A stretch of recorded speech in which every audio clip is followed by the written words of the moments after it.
Hey, this is Brian from Superior Septic. I ran across a situation that I thought it was kind of funny, so I take a little video of it. I got this pressure system out here. It's a gravity 750-gallon tank and then about a 400-gallon pump chamber. And it was all flooded, so I pumped it out and I get down to the pump.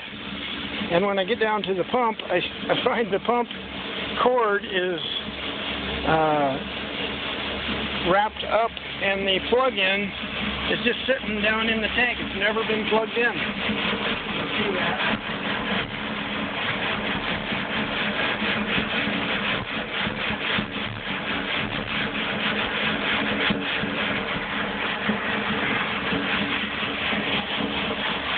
So I think they had good intentions of having an electrician come out and wire in an outlet somewhere close so they could plug that in, but never happened. Consequently, this